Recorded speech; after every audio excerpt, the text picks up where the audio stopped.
나는 심장이 내려앉는 기분으로 침실 문을 열었다. 옷장 문이 활짝 열려 있었고 옷걸이에는 내 셔츠와 양복만 덩그러니 매달려 있었다. 수진의 원피스, 블라우스, 두툼한 코트까지 그녀의 냄새가 배어있던 천조각들이 하나도 남아있지 않았다. 침대 옆 탁자 위에는 늘 쌓여있던 책과 액세서리도 사라져 있었다. 마치 누군가가 그녀라는 사람을 이 집에서 지워낸 것 같았다. 그날 나는 내 아내가 말 한마디 남기지 않고 사라졌다는 사실을 비로소 인정해야 했다. 결혼한 지 겨우 1년, 아직 신혼이라 믿고 살던 그 집은 하룻밤 사이에 혼자 사는 남자의 집으로 바뀌어 있었다. 불을 켜기 전까지는 아무것도 몰랐다. 하지만 빈 옷장과 비어있는 화장대, 냉장고 안까지 깨끗하게 정리된 자국을 본 순간 이것이 단순한 가출이 아니라는 걸 직감했다. 결말은 당신의 기대를 완전히 뒤흔들 수도 있습니다. 여러분의 생각은 감정에 있습니까? 댓글로 남겨주세요. 구독과 좋아요도 잊지 마세요. 방탐정의 더블 파일과 함께 더 크고 흥미로운 이야기를 속으로 떠나보세요. 나는 올해 47, 서울의 평범한 아파트에서 살고 있다. 누가 봐도 안정적인 직장, 단정한 아내, 성실한 일상. 겉으로는 모든 게 제자리를 지키고 있었다. 나 자신도 그게 행복이라고 믿었다. 그러나 지금 돌이켜보면 그건 너무도 얇은 막 하나에 불과했다. 나는 이 이야기를 숨기지 않고 미워하지도 않고 있는 그대로 이야기하려 한다. 누군가는 이런 일을 운명이라 말하겠지만 나는 그저 내가 얼마나 어리석었는지를 고백할 뿐이다. 서울 남부의 한 아침, 커튼 사이로 햇살이 스며들던 그 집은 늘 깨끗했다. 나는 늘 같은 시간에 일어나 세수를 하고 와이셔츠 단추를 잠갔다. 거실에서는 커피 향이 퍼졌고 아내 수진이 토스트를 굽고 있었다. 우린 나란히 앉아 하루 일정을 이야기하곤 했다. 나는 오늘도 야근이 있을 거라 말했고 그녀는 짧게 한숨을 쉬다가 고생 많아요라고 했다. 그때는 그 한마디가 사랑의 표현이라 믿었다. 그녀의 손끝이 내 어깨에 닿을 때마다 나는 다시 회사로 나갈 힘을 얻었다. 나는 대기업 본사에서 마케팅 팀장으로 일하고 있었다. 신제품 런칭 시즌이 오면 밤을 새는 게 일상이었다. 새벽이 되어야 귀가하는 날도 많았지만 그 모든 피로는 집에 불빛 하나로 녹았다. 현관을 열면 수진이 TV 앞에서 내 얼굴을 기다리고 있었고 식탁에는 김이 오르는 된장국 냄비가 있었다. 그녀의 오늘도 수고했어요. 한마디면 긴 하루가 끝나는 기분이었다. 주말에는 마트에서 장을 보고 짐을 나누어 들며 소소한 농담을 주고받았다. 그런 평범한 일상이 그땐 세상에서 가장 확실한 행복이라 믿었다. 내게 수진은 대학 시절부터 함께한 사람이었다. 도서관 한켠에서 처음 눈이 마주친 이후 늘 나를 믿어주던 여인. 서로의 취업 준비와 좌절, 그 긴 시간 속에서도 변하지 않을 거라 확신했다. 하지만 모든 관계는 눈에 보이지 않는 금이 간다. 나는 그 그녀를 너무 늦게 알아챘다. 처음엔 사소한 것들이었다. 그녀가 휴대폰을 자주 확인한다거나 퇴근이 늦어지는 날이 많아진다거나 새로 산 옷을 굳이 나에게 보여주지 않는다거나. 나는 바쁜 회사 탓이라 스스로를 다독였다. 괜한 의심은 하지 말자. 수지는 그런 사람이 아니다. 그렇게 합리화하며 하루를 흘려보냈다. 그러나 이상한 기분은 점점 커졌다. 밤마다 그녀의 웃음소리가 휴대폰 화면 쪽으로 흘러나왔고 내가 다가가면 급히 화면을 껐다. 그럴 때마다 나는 잠시 멈춰섰다. 불안이 목구멍까지 차올라도 그 불안을 인정하는 순간 모든 게 무너질 것 같았다. 그래서 아무 말도 하지 않았다. 그저 커피잔을 씻고 서류 가방을 정리하며 내일도 출근해야 한다는 현실에 자신을 묶었다. 그때는 몰랐다. 그 평온이 얼마나 위험한 착각이었는지를. 결혼한 지 얼마 지나지 않았을 때만 해도 나는 매일이 감사했다. 작은 집이었지만 그 안에는 웃음이 있었고 서로를 아끼는 마음이 분명히 존재했다. 나는 승진하면 더 넓은 곳으로 이사 가자고 말했고 수지는 아이가 생기면 잠시 일을 쉬겠다고 했다. 그렇게 우리는 미래를 상상하며 잠들었다. 그때까지만 해도 그 상상이 영원할 거라 믿었다. 하지만 균열은 눈에 띄지 않게 시작되었다. 수진이 퇴근 후 휴대폰을 보는 시간이 늘어났다. 처음에는 별일 아니라고 생각했다. 회사 동료들과 단체 채팅이라도 하는 줄 알았다. 그러나 점점 대화가 줄어들었고 식탁 위의 밥상은 여전히 따뜻했지만 그녀의 시선은 늘 차가운 빛을 띠었다. 현관문을 열면 왔구나 한마디로 맞이하던 그 목소리가 이상하게 멀게 들렸다. 나는 그저 피곤한가 보다, 직장에서 무슨 일이 있겠지 하고 스스로를 숙였다. 주말의 풍경도 달라졌다. 함께 마트에 가던 토요일 오후, 그녀는 친구를 만나야 한다며 나갔다. 그 빈도가 한 달에 한두 번에서 거의 매주로 늘어났다. 일요일에도 직장 동료들과 브런치를 먹는다며 외출했다. 처음엔 오히려 잘 됐다 싶었다. 혼자 있는 시간이 나쁘지 않다고, 잠시 휴식을 주는 거라며 스스로를 달랬다. 하지만 주말 오후 거실의 정적은 생각보다 길었고, 그 고요 속에서 나는 문득 깨달았다. 사람은 외로움보다 의심에 더 쉽게 갉아먹힌다는 것을. 퇴근 후에 저녁 시간에도 이상한 냉기가 감돌았다. 내가 하루의 일을 털어놓아도 그녀는 고개를 끄덕이며 그래, 힘들었겠다 정도로만 답했다. 그 시선은 온전히 내게 있지 않았다. 손에는 늘 휴대폰이 들려 있었고 미세한 미소가 화면 쪽으로 흘렀다.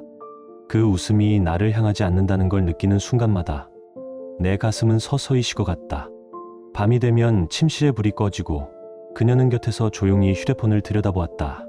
가끔 작게 웃는 소리가 어둠을 가르고 흘러나왔다. 나는 무심한 척 눈을 감았지만 그 웃음은 내 귀를 파고들었다. 뭘 보고 있어? 라고 물으면 그녀는 고개를 돌리지도 않은 채 그냥 인터넷이야 라고 했다. 그냥이라는 단어가 그렇게 낯설게 들린 적이 없었다. 하루 이틀이 지나고 한 달, 두 달. 변화는 이제 숨길 수 없을 만큼 뚜렷해졌다. 수진의 외출은 잦아졌고 화장은 더 짙어졌다. 출근길에 뿌리던 향수 냄새는 낯설 정도로 강해졌고 옷차림은 전보다 훨씬 세련되었다. 나는 여전히 같은 자리에 있었지만 그녀는 다른 세상으로 조금씩 옮겨가고 있었다. 그녀의 마음이 집 안에 남아있지 않다는 걸 나는 이미 알고 있었다. 다만 인정하지 못했을 뿐이다. 그때의 나는 여전히 설마라는 단어 뒤에 숨어 있었다. 결혼한 지 겨우 1년 남짓인데 그럴 리 없다고 나는 끝까지 그렇게 믿으려 했다. 사람 마음이 한순간에 돌아설 수 없다고, 아마 새로운 취미나 친구가 생겼을 뿐이라고 내 불안을 억지로 눌러가며 스스로를 달랬다. 의심이라는 단어를 떠올리는 것 자체가 아내를 배신하는 일 같아서 나는 내 쪽 눈을 먼저 감아버렸다. 그날은 유난히 정신없는 하루였다. 오후 4시에 시작된 회의는 밤 9시가 넘도록 이어졌다. 상사는 기획안을 다시 가져오라며 자료를 죄다 뒤집어 엎었고 나는 팀원들과 함께 모니터 앞에서 숫자와 그래프를 갈아엎었다. 시계를 볼 때마다 집 생각이 났지만 프로젝트 마감은 기다려주지 않았다. 결국 평소보다 2시간이나 늦은 밤 11시가 훌쩍 넘어서야 쇠사박 공기를 마실 수 있었다. 지하철에 몸을 싣고 나서야 나는 수진에게 메시지를 보냈다. 오늘 많이 늦어서 미안하다고, 곧 들어간다고, 집에 도착하면 얘기 좀 하자고. 그러나 읽음 표시도 뜨지 않았다. 답장도 오지 않았다. 요즘 그녀는 예전처럼 나를 기다리며 깨어있지 않았으니 아마 먼저 잠들었겠지 하고 애써 대수롭지 않게 넘겼다. 엘리베이터 안거울에 비친 내 얼굴은 꽤나 늙어 보였다. 어깨는 돌덩이처럼 무거웠고 머리는 하루 종일 조인 듯이 지끈거렸다. 문득 집에 가면 수진이 뜨거운 물이라도 끓여줄까 하는 생각이 스쳤다가 곧 사라졌다. 마지막 몇 주 동안 그녀는 자주 먼저 잠들었다. 나는 그 사실을 알고 있으면서도 이상하게 오늘만은 누가 문 앞에서 기다리고 있었으면 좋겠다고 바랐다. 우리 집이 있는 층에 도착해 현관 앞에 서자 복도는 조용했다. 나는 늘 하던 대로 열쇠를 조심스럽게 돌려 문을 열었다. 혹시나 그녀가 자고 있을까 봐 신발도 살금살금 벗었다. 그런데 뭔가 이상했다. 거실이 평소보다 더 깊게 어두웠다. 수진이 잠들기 전까지 켜두던 스탠드 불빛이 보이지 않았다. 벽 스위치를 올리는 순간 숨이 목에 걸렸다. 집 안이 낯설 만큼 비어 보였다. 소파와 테이블, TV는 그대로였지만 그 위에 얹혀있던 삶의 자취들이 통째로 사라져 있었다. 소파 옆 탁자에 늘 꽂혀있던 휴대폰 충전 케이블이 없었다. 화장대 위에 가지런히 놓여있던 화장품 병들도 자취를 감췄다. 현관 한쪽에 놓여있던 그녀의 운동화와 슬리퍼가 통째로 보이지 않았다. 나는 심장이 내려앉는 기분으로 침실 문을 열었다. 옷장 문이 활짝 열려 있었고 옷걸이에는 내 셔츠와 양복만 덩그러니 매달려 있었다.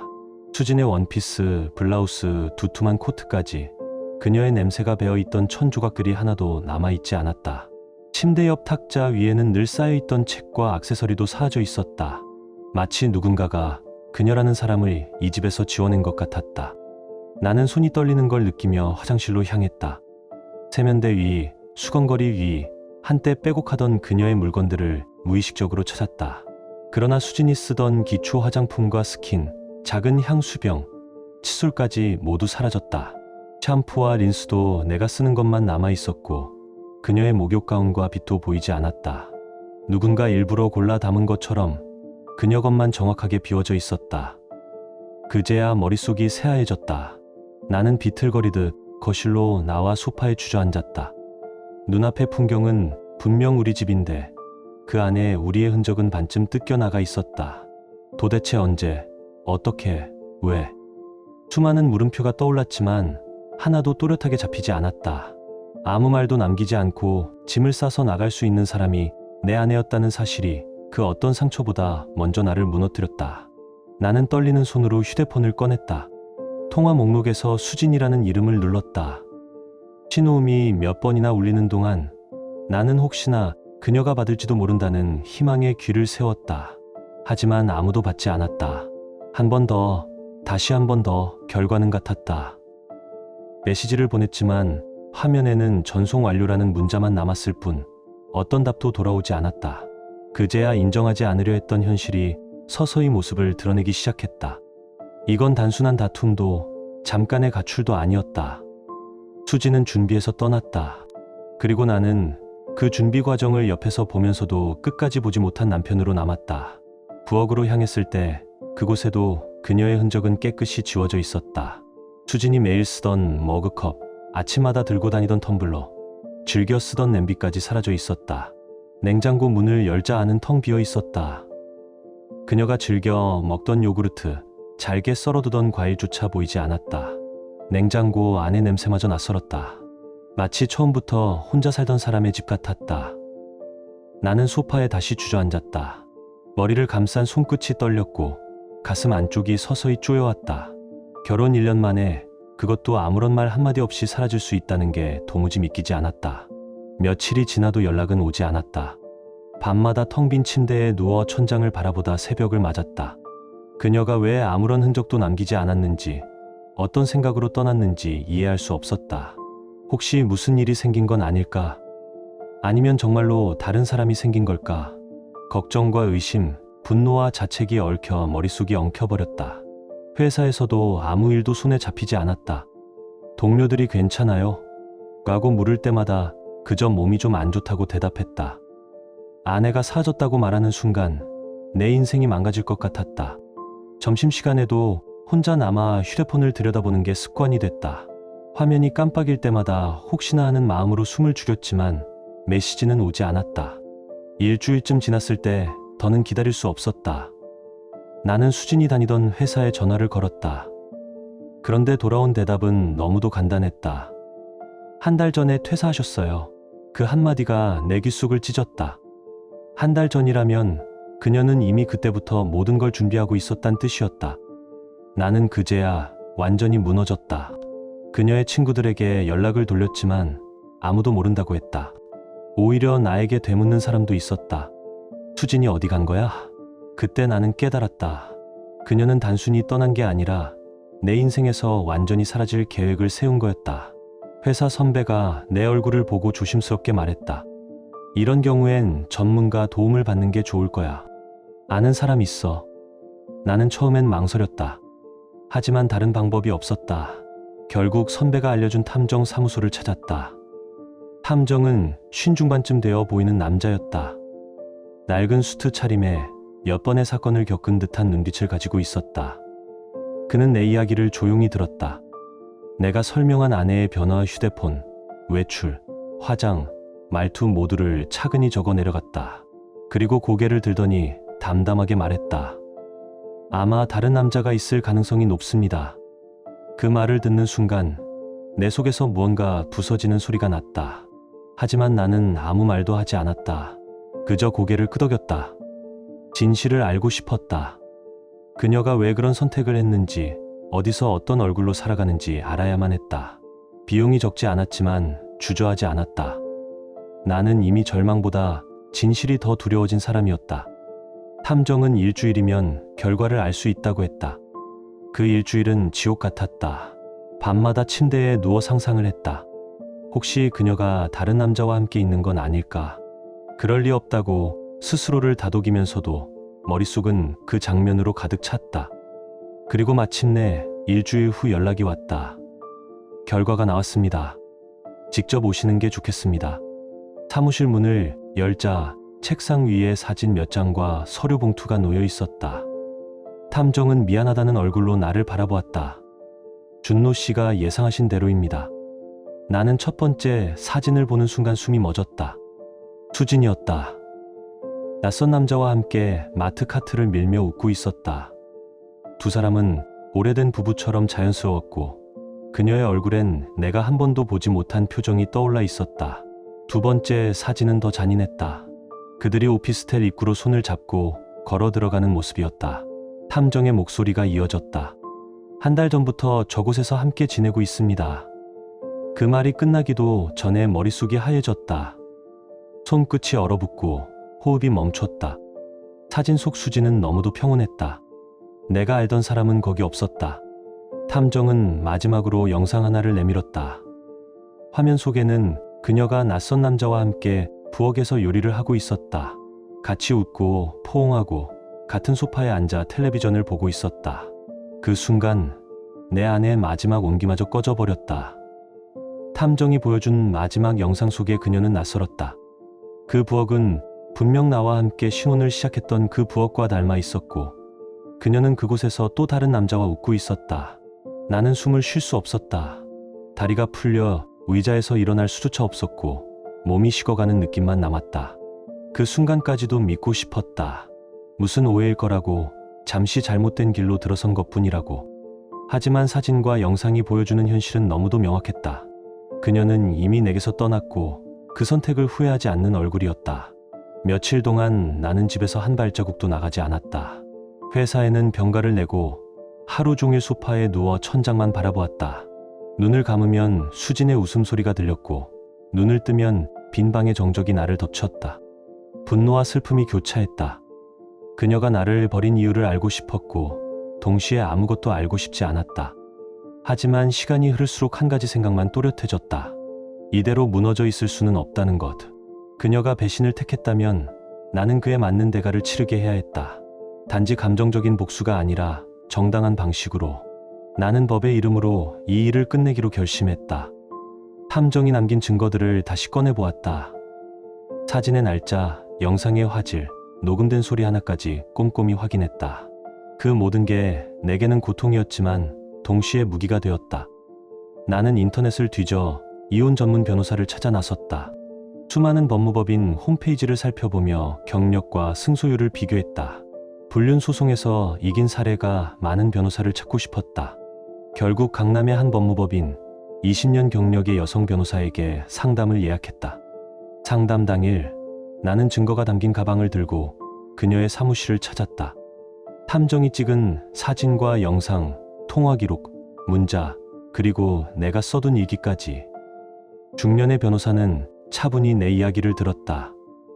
이런 경우 생각보다 많아요. 그녀의 말투에는 동정도, 놀람도 없었다. 오직 사실만을 다루는 사람의 냉정한 목소리였다. 그녀는 자료를 하나하나 확인했다. 사진의 시간, 영상의 위치, 음성의 명확도까지. 그리고 고개를 끄덕였다. 법정에서 충분히 효력이 있습니다. 특히 영상은 결정적이네요. 그녀의 손끝이 종이 위를 천천히 따라갔다. 이혼 소송과 함께 상간남을 상대로 손해배상 청구를 병행합시다. 그 말에 나는 고개를 들었다. 두 사람 모두 법이 허락하는 선에서 가장 무겁게 책임지게 하고 싶었다. 돈이 목적은 아닙니다. 결과가 필요합니다. 그녀는 고개를 끄덕였다. 그 결심이 가장 강한 무기예요. 며칠 뒤 변호사가 추가 조사를 마치고 알려준 사실은 더욱 충격적이었다. 수지는 회사를 그만둔 뒤 그 남자의 지원을 받으며 살고 있었다. 함께 해외여행까지 다녀왔다고 했다. 나는 웃음이 나왔다. 결혼한 상태에서 다른 남자와 연인처럼 살았다는 사실이 이제는 분노보다 허무했다. 그 남자는 36살 중소기업 부장이었고 이혼 경험이 있는 사람이었다. 수진보다 4살 많았다. 두 사람은 인터넷 모임에서 처음 만난 것으로 추정된다고 했다. 그녀가 최근 몇 달 동안 휴대폰에 매달려 있던 이유가 이제야 명확해졌다. 변호사는 경고했다. 상대가 반박할 가능성은 있습니다. 하지만 증거가 확실하니 두려워할 필요는 없어요. 나는 고개를 끄덕였다. 비용이 얼마가 들든 상관없었다. 이건 단순한 싸움이 아니라 나 자신을 되찾는 과정이었다. 소송 준비가 진행되면서 마음속 혼란이 조금씩 정리되었다. 분노와 배신감 사이에 이상한 평온이 자리 잡기 시작했다. 적어도 이제는 내가 무엇을 해야 하는지 알고 있었으니까. 변호사는 나에게 자주 물었다. 무엇을 가장 강조하고 싶으신가요? 나는 단호하게 대답했다. 책임입니다. 두 사람 모두 자신이 저지른 일의 결과를 알고 살아야 합니다. 며칠 후 소장이 완성되었다. 법원에 제출하는 날 나는 서류를 손에 쥐고 오래 바라보았다. 그 안에는 내 지난 1년의 상처가 그리고 이제부터의 싸움이 담겨 있었다.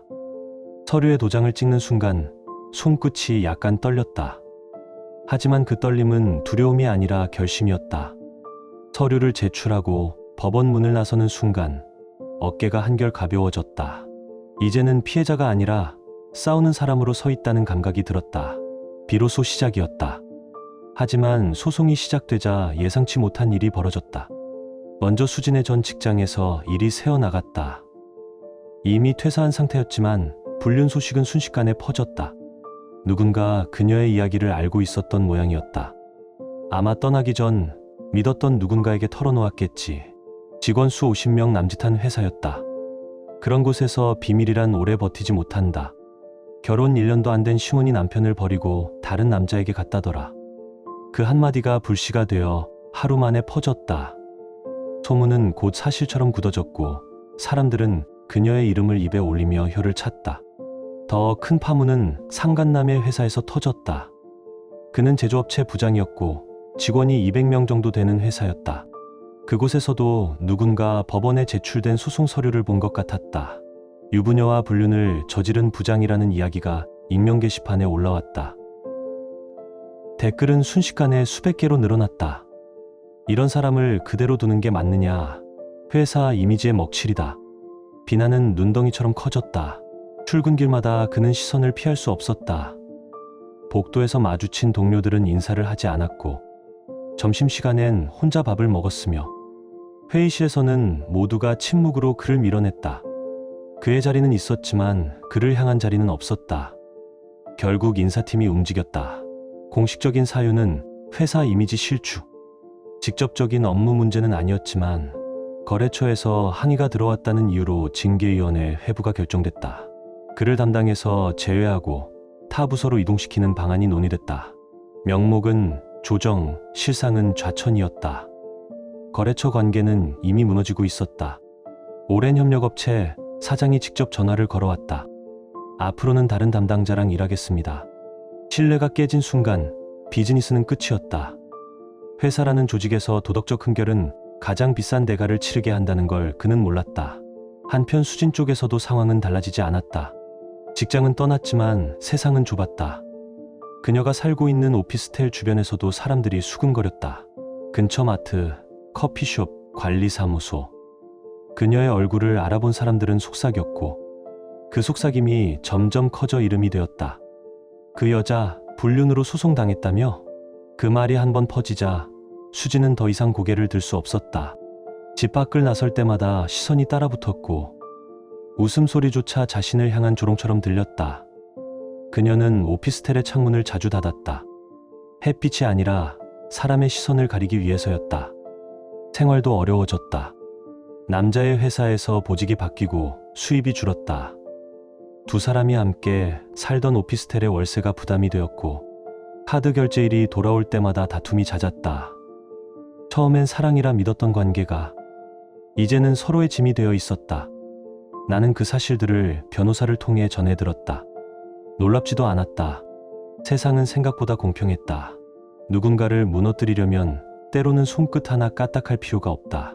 진실은 스스로 무게를 찾아가고 그 무게에 눌려 그들은 천천히 주저앉았다.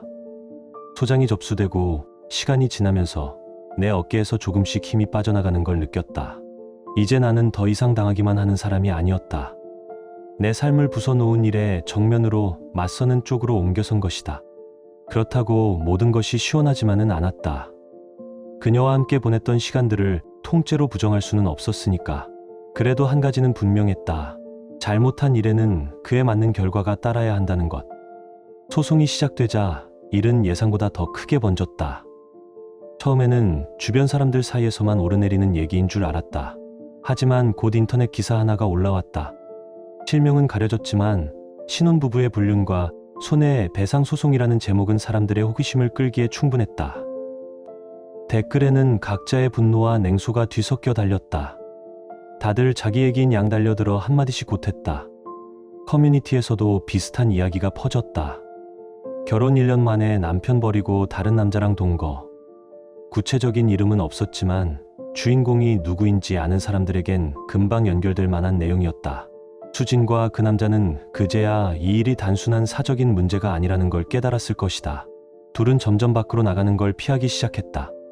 약속을 잡는 것도 꺼렸고 사람 많은 곳은 아예 가지 않았다. 특히 그 남자는 출근 자체가 고통이 되었다. 복도에서 마주치는 시선, 회의실의 침묵, 점심시간의 고립. 회사는 더 이상 그에게 안전한 공간이 아니었다. 나는 이런 소식들을 대부분 변호사를 통해 들었다. 처음 들었을 때는 솔직히 통쾌했다. 내가 아무 말 하지 않아도 그들이 스스로 무너지는 모습을 보는 것만으로도 속이 조금은 시원했다. 하지만 동시에 씁쓸함도 있었다. 한때 함께 미래를 이야기하던 사람이었다는 사실이 완전히 지워지지는 않았다. 그렇다고 해서 그들의 선택을 가볍게 넘어갈 생각은 없었다. 마침내 재판 당일이 찾아왔다. 나는 검은 정장을 입고 변호사와 함께 법원으로 향했다. 문을 들어서는 순간 손바닥에 땀이 맺혔다. 몇 달 동안 준비한 모든 것들이 오늘 테이블 위에 올라올 것이었다. 법정 안으로 들어서자 맞은편에 수진과 그 남자가 앉아 있었다. 몇 달 만에 본 수진은 눈에 띄게 말라 있었다. 밝게 웃던 얼굴은 사라지고 눈가에는 깊은 다크서클이 팬 채였다. 옆에 앉은 남자 역시 마찬가지였다. 자신감에 차있던 표정 대신 지친 회사원의 얼굴만 남아 있었다. 재판장이 입장하고 사건 번호가 호명되었다. 나의 변호사가 먼저 소장을 낭독하며 사건의 경위를 설명했다. 결혼 1년차 신혼부부였던 우리 사이가 아내의 불륜과 일방적인 가출로 파탄에 이르게 된 과정. 그녀가 아무런 상의도 없이 짐을 싸서 집을 나가 다른 남자와 동거를 시작했다는 사실. 모든 문장이 법정 안을 천천히 가르며 내려앉았다. 이어서 증거들이 차례로 제시되었다. 마트에서 함께 카트를 밀며 장을 보던 사진, 오피스텔 출입구에서 손을 잡고 들어가는 장면, 실내에서 같이 요리하고 소파에 나란히 앉아 TV를 보는 영상. 조용하던 법정이 더 조용해졌다. 사람들의 시선이 일제히 화면을 향했다. 반박할 여지는 거의 없었다.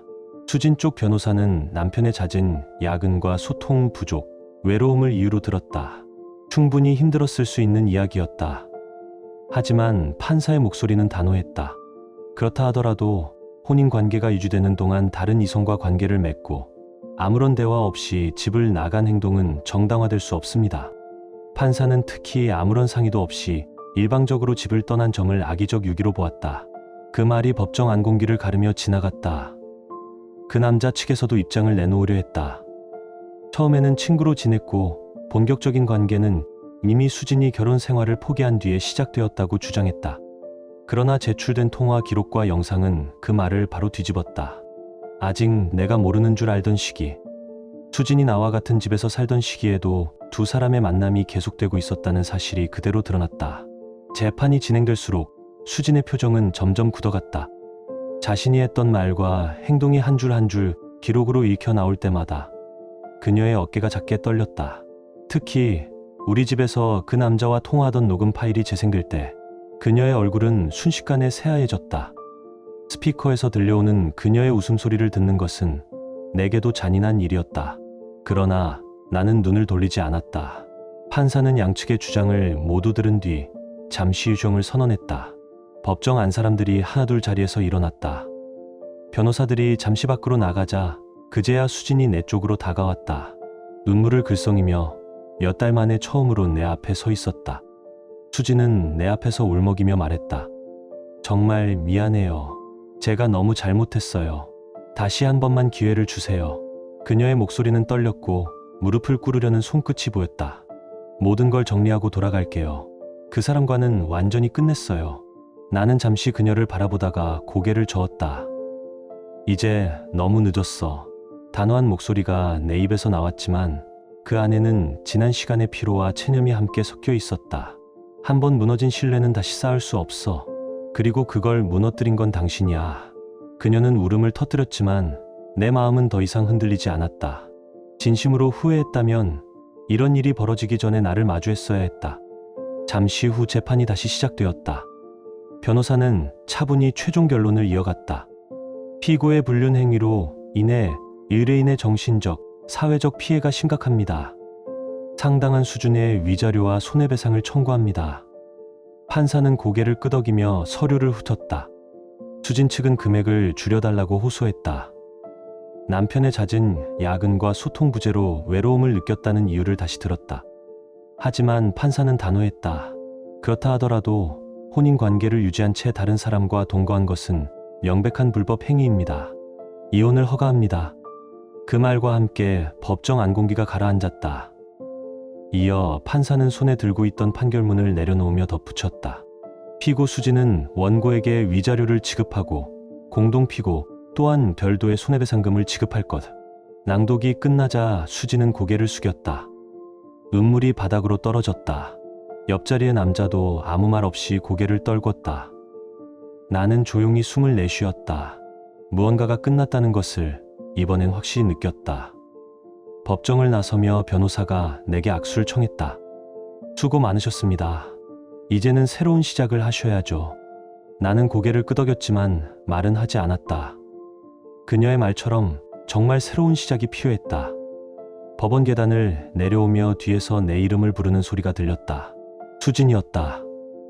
하지만 나는 뒤돌지 않았다. 이제는 그 어떤 말도 의미가 없었다. 며칠 뒤 오랜만에 집으로 돌아갔다. 현관문을 열자 예전처럼 텅 빈 거실이 나를 맞았다. 하지만 이번에는 절망이 아닌 평온이 흘렀다. 이 공간이 이제 다시 내 것이 된 느낌이었다. 나는 천천히 집안을 둘러보았다. 수진이 남기고 간 것들이 여전히 남아 있었다. 결혼식 사진, 신혼여행 기념품, 식탁 위의 작은 꽃병. 그 모든 게 한때의 시간이었다. 나는 조용히 상자를 꺼내 하나씩 담았다. 이제 과거를 정리할 시간이 된 것이다. 사진 속에서 웃고 있는 두 사람을 바라보며 잠시 멈췄다. 그때의 그녀는 진심이었을까? 아니면 잠시의 착각이었을까? 그 답은 중요하지 않았다. 이미 모든 건 지나갔으니까. 며칠 후 변호사에게서 전화가 왔다. 두 사람 모두 항소를 포기했습니다. 판결이 확정됐어요. 그 말을 듣는 순간 긴 숨이 저절로 나왔다. 통장에 위자료와 손해배상금이 입금되었다는 알림이 떴지만 기쁨은 없었다. 그건 단지 마무리였다. 사람의 마음은 돈으로 환산될 수 없으니까. 나는 창문을 열었다. 서울의 저녁 바람이 거실 안으로 들어왔다. 그리고 아주 오랜만에 숨을 제대로 내쉴 수 있었다. 돈이 통장에 찍힌 날, 이상하게도 기쁨보다 허무함이 먼저 올라왔다. 결국 이 모든 일의 마침표가 숫자로 끝나는구나 하는 씁쓸함이 있었다. 그래도 한 가지는 분명했다. 정당한 대가를 받았다는 사실이 마음 한구석을 조금은 편하게 해주었다. 회사에서도 내 상황을 어느 정도 알고 있었다. 오랫동안 병가를 냈던 이유를 사람들은 대충 짐작하고 있는 눈치였다. 누구도 직접 묻지는 않았다. 대신 점심을 같이 먹자고 먼저 말해오는 동료들이 늘어났다. 커피 한 잔 마시자며 옆자리에 앉는 사람도 생겼다. 그런 사소한 배려가 생각보다 큰 위로가 되었다. 시간이 지나면서 혼자 사는 생활에도 익숙해졌다. 처음에는 모든 게 어색했다. 저녁을 혼자 차려 먹는 일, 텅 빈 집에서 주말을 보내는 일. 예전에는 상상도 하지 못했던 시간들이었다. 하지만 조금씩 나만의 리듬이 생겼다. 누구에게 맞추지 않아도 되고 눈치를 보지 않아도 되는 생활. 생각해보니 그 자유가 나쁘지 않았다. 나는 새로운 취미를 찾기 시작했다. 주말이면 가까운 산을 올랐다. 땀을 흘리며 능선을 따라 걷다 보면 머릿속이 조금씩 비워졌다. 평일 저녁에는 동네 독서 모임에 나가기 시작했다. 처음 보는 사람들과 책 이야기를 나누는 일은 생각보다 재미있었다. 요리 학원에도 등록했다. 혼자 사는 남자라면 최소한 자기 밥은 스스로 해 먹을 줄 알아야 한다고 늦게나마 그런 생각이 들었다.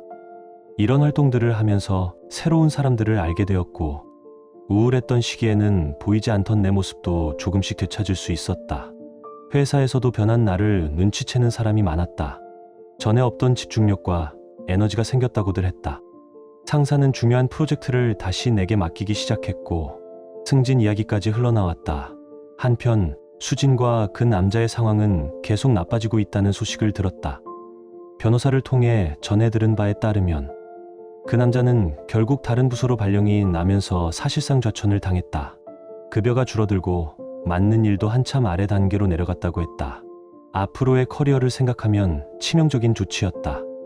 수진은 새 직장을 구하려고 여러 군데 면접을 보러 다녔다. 하지만 이직 사유를 묻는 질문에 똑바로 답하기 어려웠을 것이다. 전 직장에서 추천서를 받기도 힘든 상황이었다. 그녀는 결국 정규직이 아닌 임시직과 아르바이트로 겨우 생활을 이어가고 있다는 이야기를 들었다.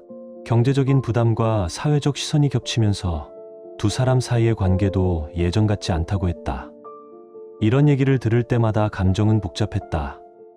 처음에는 솔직히 통쾌했다. 하지만 시간이 지나자 그 감정도 조금씩 옅어졌다. 내가 바랐던 건 그들이 비참해지는 모습 그 자체가 아니었다. 잘못된 행동에는 반드시 그에 상응하는 결과가 따른다는 것을. 누군가의 인생을 짓밟고 나면 언젠가 자기 발밑도 무너진다는 것을 보여주고 싶었을 뿐이다. 1년이 지났을 때 나는 완전히 다른 사람이 되어 있었다. 몸은 더 건강해졌고 마음은 더 단단해졌다. 등산과 운동으로 체력이 붙었고 여러 모임을 통해 알게 된 사람들도 많아졌다. 무엇보다 혼자서도 충분히 행복할 수 있다는 확신을 갖게 되었다. 독서 모임에서 자연스럽게 가까워진 사람이 한 명 있었다.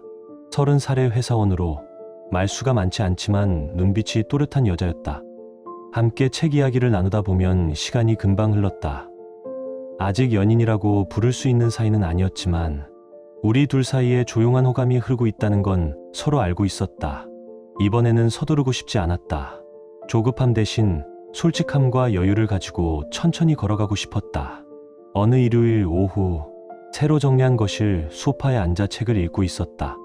창밖으로 부드러운 햇살이 들어오고 집 안에는 잔잔한 음악이 흘러나왔다. 문득 이만큼이면 충분하다는 생각이 들었다. 누군가 옆에 있어야만 행복한 게 아니라 혼자서도 자신과 화해할 수 있을 때 비로소 숨이 트이는 것 같았다. 과거는 사라지지 않지만 더 이상 나를 붙잡아 두지도 못했다. 그 순간 깨달았다. 내가 원하던 복수는 이미 끝났다는 것을. 그들이 무너지는 모습을 지켜본 것만이 아니라 내가 다시 일어나 내 삶을 내 방식대로 살고 있다는 사실 자체가 가장 조용하고도 확실한 복수였다. 이제 나는 과거에 묶여있지 않았다. 내 앞에 놓인 길을 내가 선택한 속도로 당당히 걸어가고 있을 뿐이다. 지금 당신의 마음은 어떤가요? 이야기를 읽으며 떠오른 감정이나 생각이 있다면 댓글로 나눠주세요. 당신의 진심 어린 한마디가 누군가에겐 큰 위로가 될 수 있습니다. 이 짧은 이야기 속에 작은 온기나 잊고 지낸 감정 하나라도 담겨 있었다면 그것만으로 이 이야기는 충분히 의미 있는 시간이었을 거예요. 좋아요와 구독 그리고 공유는 이런 따뜻한 이야기가 더 많은 사람의 하루에 조용히 스며들 수 있는 힘이 됩니다. 함께 해주셔서 고맙습니다. 당신의 하루에도 조용한 평안과 따뜻한 사람이 함께하길 진심으로 바랍니다.